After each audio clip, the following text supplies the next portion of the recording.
सुप्रभात दोस्तों। 8 दिसंबर 2024 सुबह के 8:15 बजे। बहुत ही भयंकर ठंड है यहाँ पे और अभी सूरज की किरणें निकली है और ये हमारे स्वयं पूर्ण फार्म से मैं आपको आज की सुबह दिखा रहा हूँ।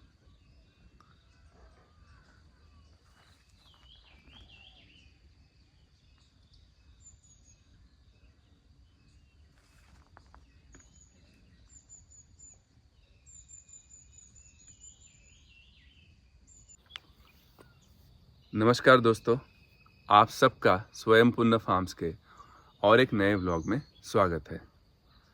जैसे कि मैंने आपको हमारे फार्म की सराउंडिंग बताई, आज यहाँ पे बहुत ठंड है। अभी तो दिसंबर की शुरुआत है, दिसंबर के एंड तक और जनवरी में यहाँ पे बहुत ठंड होती है और मौसम भी बहुत सुहाना होता है। तो चलिए शुरू करते हैं आज के व्लॉग। आज के व्लॉग में मैं आपको दो चीज़ों को हम डिस्कस करेंगे। एक तो जो मुझे बहुत सारे प्रश्न आए थे मेरे पुराने वीडियोस पे कि आप हमें कुछ जानकारी बोरवेल के बारे में दीजिए, तो हम वो जानकारी यहाँ पे इंक्लूड करने की कोशिश करेंगे और कुछ हमारा जो फार्म का करंट स्टेट ऑफ अफेयर्स क्या है, सद्य परिस्थिति क्या है, उसके बारे में बताएंगे और कुछ जो पुराने ब्लॉग में झांकियाँ हमने कैप्चर की थी फार्म की, वो हम आपको दिखाने की कोशिश करेंगे डेट वाइज। तो चलिए फिर शुरू करते हैं आज का ब्लॉग, जिसमें हम कोशिश करेंगे जानने की बोरवेल के बारे में। तो दोस्तों, बोरवेल यानी कि ट्यूबवेल ये बहुत सारी जगह पे कहते हैं। महाराष्ट्र में मोस्टली इसे सब लोग बोरवेल ही कहते हैं। तो जब आप बोरवेल के बारे में बात करते हैं तो सबसे पहला प्रश्न आता है कि बोरवेल आपके फार्म पे कहाँ पे करना चाहिए, इसकी जानकारी कैसे प्राप्त करें, मतलब कैसे मालूम करें कि किस जगह पे हमें बोरवेल करना चाहिए। तो जब हमने हमारे फार्म पे बोरवेल किया था तब हमने एक पानाडे की हेल्प ली थी, मतलब एक ऐसा आदमी जो हर इलाके में मौजूद होता है, जो कुछ टेक्निक्स को यूज़ करके आपके फार्म पे पानी कहाँ पे उसकी जानकारी देता है। तो वो कौन सी टेक्निक्स यूज़ करता है उसके बारे में समझते हैं। तो जो पहली टेक्निक होती है वो मोस्ट कॉमन यूज़ है, जहाँ पे वो आदमी मतलब बेयर फुट वॉक करता है, नंगे पैर आपके खेत पे वॉक करता है और जब वो वॉक करता है तो उसके हाथ में नारियल होता है जिसको स्लीपिंग पोजीशन में रखता है, और जहाँ कहीं खेत में वॉक करते वक्त वो नारियल खड़ा होता है, वो उसे इंडिकेशन देता है कि उस जगह पे पानी का पॉइंट है। तो एक तरीका ये हो गया जहाँ पे ये आदमी आपके खेत पे बेयरफुट घूमता है हाथ में नारियल लेके, और जहाँ कहीं भी नारियल खड़ा होता है वो उसे इंडिकेट देता है कि उस जगह पानी है। और एक तरीका होता है जहाँ पे कॉपर केबल से, अभी कॉपर की तार होते हैं, उनको लेके भी ये आदमी उसका भी यूज़ करता है, और जहाँ जहाँ नारियल खड़ा हो गया था उसके हाथ में, उस पॉइंट को फिर से रिकन्फर्म करने के लिए वो कॉपर केबल का भी इस्तेमाल करते हैं।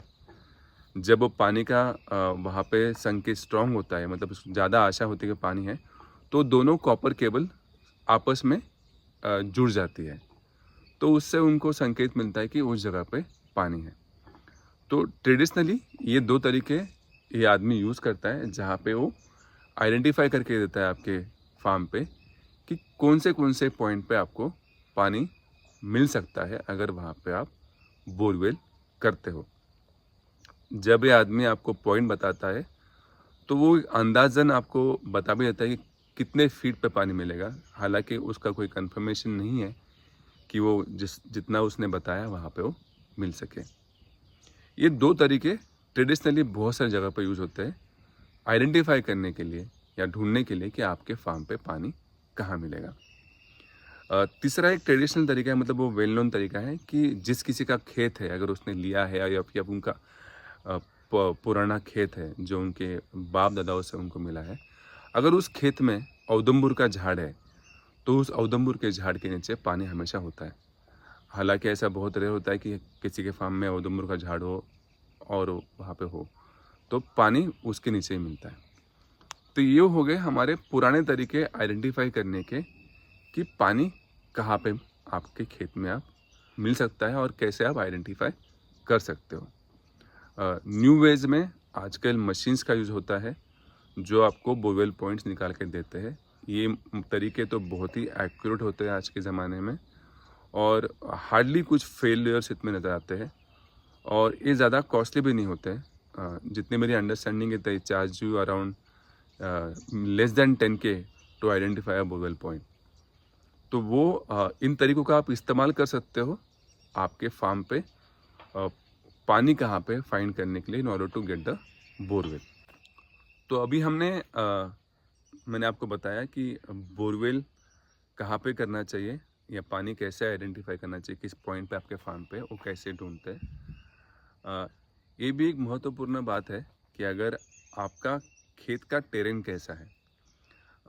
ये इसलिए ज़रूरी है क्योंकि अगर आपका खेत एक हिली तरह का है, जैसे मेरा हिल टाइप लैंड है, तो वहाँ पे बोरवेल का पॉइंट जो भी आपको आपका आदमी बताता है, मशीन बताता है, तो एक इंश्योर करना बहुत ज़रूरी है कि बोरवेल की जो मशीन होती है, बहुत ही हेवी व्हीकल होता है, वो वहाँ पे पहुँचना बहुत ज़रूरी है। आपके खेत में अगर उसने पॉइंट कोई आइडेंटिफाई कर लिया है जहाँ पे व्हीकल पहुँच नहीं पाएगा, तो उस पॉइंट का कोई मतलब नहीं है। तो आपको इंश्योर करना है कि पॉइंट ऐसी जगह पे हो जहाँ पे आपका व्हीकल पहुँच सके। ये बहुत ही महत्वपूर्ण है। इसके बाद हम बात करते हैं कि हमें बोरवेल को डिग कब करना चाहिए, मतलब या बोरवेल कराना कब चाहिए। तो इसमें जो हमने करवाया था, हमने मई के फैग एंड में हमारा बोरवेल डिग करवाया था। अब मैंने ऐसा क्यों किया था, क्योंकि मैंने जब मेरे घर में पूछा था तो मेरे फादर ने कहा था कि उस टाइम पे इसलिए करना चाहिए क्योंकि जो वाटर लेवल्स होती है ज़मीन की, वो पूरी तरह से नीचे जा चुकी होती है। यानी कि जो एक्चुअल स्ट्रीम होती है वाटर की, उस टाइम पे वो एक्चुअल स्ट्रीम से आपको मिलती है। पॉइंट नंबर टू ये होता है कि मई के टाइम पे आपके खेतों में कोई कीचड़ नहीं होता है, कोई वाटर बॉडीज़ नहीं होती है, तो जहाँ बोरवेल की मशीन पहुँचनी है वो आसानी से पहुँच जाती है, क्योंकि किसी की कोई खेती चलती नहीं रहती है, तो वो एक आपको आसानी होती है। तो जो दो मेन रीज़न है मई में बोरवेल डिग करने के, आपको एक्चुअल वाटर सोर्स मिलेगा, और आपकी बोरवेल मशीन को उस पर्टिकुलर पॉइंट पे पहुंचने के लिए कोई प्रॉब्लम नहीं होता है। तो this are the two major pointers you should consider for digging borewell in the summer season, मतलब मई के लास्ट मंथ में आपको करना चाहिए। इसके अलावा अगर आप मानसून सीजन, मतलब बारिश के मौसम में अगर आप बोरवेल डिग करते हो, तो वाटर बॉडीज जो होती है बहुत ही ऊपर आती है, पूरे ज़मीन में पानी होता है, और शायद से आप बोरवेल एक पर्टिकुलर पॉइंट तक डिग करो और आपको लगे पानी मिल गया, लेकिन वही पानी आपका समर के सीज़न में सस्टेन करे या नहीं करे, वो थोड़ा मुश्किल होता है। और उसके अलावा बारिश के मौसम में अगर आपका खेत 4-5 खेतों के बीच में है, तो वहाँ पे बोरवेल का पहुँचना ही मुश्किल होता है मशीन का, और उसकी वजह से भी शायद से आपको तकलीफ दे सकता है। अनलाइक अगर आपका खेत रोड टच है और वहाँ से कोई तकलीफ नहीं है, तो अलग बात है, लेकिन फिर भी वाटर बॉडीज़ ऊपर होने के कारण वो आपको नहीं करना चाहिए, क्योंकि आपको एक्चुअल वाटर स्ट्रीम्स नहीं मिलेगी। शायद से ज़मीन की ऊपरी सतह पर जो पानी है, उसी को आप समझ लें कि बोरवेल का पानी अच्छा लग गया है और हमें बंद कर देना चाहिए, लेकिन वो अवॉइड करना चाहिए। और ये सेम कंडीशंस आपके ठंड के मौसम में, विंटर से भी यही प्रॉब्लम हो सकती है। तो मेरे हिसाब से लॉजिकली हमें मोस्टली जो बोरवेल डिग करना चाहिए, वो डिग करना चाहिए ड्यूरिंग द समर, जब समर पीक पे होता है, उस टाइम पे हमें बोरवेल डिग करना चाहिए। तो हमने जान लिया कि बोरवेल को पानी कैसे आइडेंटिफाई करें, और दूसरी बात हमने जान ली कि बोरवेल को कब डिग करना चाहिए, and I told you that as per my experience. जो मेरा अनुभव था मैंने आपको वही बताया है। अभी तीसरी बात आती है कि बोरवेल डिग करने में चार्जेस कितने इंकर होते हैं। तो जो भी बोरवेल कंपनी को आप आपके डिस्ट्रिक्ट लोकेशन पे या फिर आपके गांव में चेक करते हो, तो उनका 300 फीट तक एक फ़िक्स चार्ज होता है, 120 रुपीज़ या 130 रुपीज़, 140 रुपीज़। मैंने तो 3 साल पहले करवाया था, तो दैट टाइम मैंने कुछ 110 या 120 रुपीज़ पे किया था फॉर पर फीट। और उनका 300 फीट तक फिक्स चार्ज होता है, मतलब अगर आपको 300 फीट के पहले पानी मिल गया, अच्छा मिल गया, तो भी आपको 300 फीट तक का जो पैसा होता है वो उनको पे करना होता है, और 300 फीट के ऊपर फिर वो चार्ज बढ़ते जाता है पर फीट के हिसाब से। तो बोरवेल डिग करने से पहले इन सारी चीज़ों की जानकारी करना बहुत महत्वपूर्ण है, और ये इंश्योर करना कि वो आप डिस्कशन पहले से करके लो। इसके अलावा जब बोरवेल डिग करने का आप डिसाइड करते हो, डेट डिसाइड करते हो, तो एक बात हम जो बोरवेल मशीन के वेंडर है, ऑपरेटर है, उनसे पहले से पूछ के रखें कि उनको क्या क्या चीज़ों की ज़रूरत आपके फार्म पे लगेगी। मोस्टली उनको पानी लगता है around 200 to 300 litres to clean their machine pipes and labour का खुद का क्लीनिंग करने के लिए। उसके अलावा उनको बहुत सारी जूट की बैग लगती है, जिसको गोनी कहते हैं हम, वो लगती है, क्योंकि वो उससे वो पाइप साफ़ करते हैं, प्लस आपका जो बोरवेल का पॉइंट बना है उसको ढकने के लिए भी वो जूट बैग्स का हेल्प हो जाता है।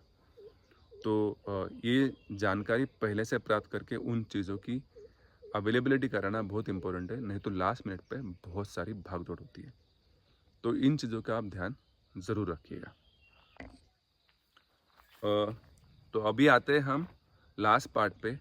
बोरवेल को डिग करने के लिए कोई सरकारी योजनाएं उपलब्ध है, या बोरवेल के पंप के लिए कोई सरकारी योजना उपलब्ध है। बोरवेल को डिग करने के लिए मैंने योजनाएं सुनी नहीं है, लेकिन बोरवेल के पंप के लिए सरकारी योजना है। तो जो मैंने यहाँ पे मेरे फार्म पे लगवाया है, वो मैंने सोलर पंप लगवाया है, जिसका मैंने एप्लीकेशन किया था, और एप्लीकेशन करने के बाद उनका सर्वेक्षण हुआ था, सर्वे हुआ था। सर्वे करके उन्होंने मुझे बोरवेल का पंप जो है अलॉट किया था। पंप में आपको मतलब इस पर्टिकुलर योजना में आपको बोरवेल का पंप मिलता है, जिससे आपकी रिक्वायरमेंट हो 2 HP, 1 HP, 3 HP। मैंने 3 HP लगवाया है, क्योंकि मेरा हिली एरिया, तो I want water to get मतलब पूरा पानी ऊपर आना चाहिए, इसलिए मैंने वो उस पर्टिकुलर मशीन का इस्तेमाल रिक्वायरमेंट दिया था। इसके अलावा आपको सोलर पैनल्स देते हैं, जो आपके बोरवेल से कनेक्ट की जाती है मशीन। तो जब भी सनलाइट होगा उस टाइम पे मशीन स्टार्ट करोगे, आपका बोरवेल स्टार्ट हो जाएगा। तो उस योजना का मैंने लाभ उठाया था। उसमें आपको कुछ 15,000 भरने पड़ते हैं, और उसके बाद आपको ये पंप पर्टिकुलर टाइम पीरियड में अलॉट हो जाता है। इसमें महत्वपूर्ण बात ये है कि अगर आपको सोलर पंप सरकारी योजना से चाहिए, तो आपका बोरवेल 200 फीट से नीचे नहीं होना चाहिए। वो खाली 199 फीट तक जिनके बोरवेल है, उनके लिए ही अलॉट किया जाता है। तो आपके गांव में या आपके जहाँ पर भी आपको बोरवेल करना है, वहाँ के तहसील ऑफिस में जाके इसकी इंक्वायरी करना बहुत महत्वपूर्ण है। इसके अलावा इसका एक ध्यान रखिए कि ये जब आप एप्लीकेशन करोगे, तो इसके बीच में किसी भी दलाल या एजेंट को इन्वॉल्व मत कीजिए। खुद जाके सारा काम कीजिए। थोड़ा टाइम लगेगा, लेकिन आपके लिए वो बहुत ही अच्छा होगा, क्योंकि आपके एक्स्ट्रा पैसे नहीं जाएंगे, बिकॉज सरकार ये सुविधा किसानों के लिए बहुत ही अच्छे तरीके से दे रही है। तो आप उसका ज़रूर लाभ उठाइए। तो दोस्तों, ये थी जानकारी बोरवेल की, जो मैंने आपको बताने की पूरी तरह से कोशिश की है। इसमें अगर कुछ त्रुटियाँ, खामियाँ रही होगी, तो आप ज़रूर मुझे कमेंट सेक्शन में बताइए। मैं इनको मेरे नेक्स्ट व्लॉग में कंप्लीट करने की कोशिश करूँगा। तब तक के लिए धन्यवाद, और हम कुछ अपडेट देते हैं आपको हमारे फार्म के बारे में।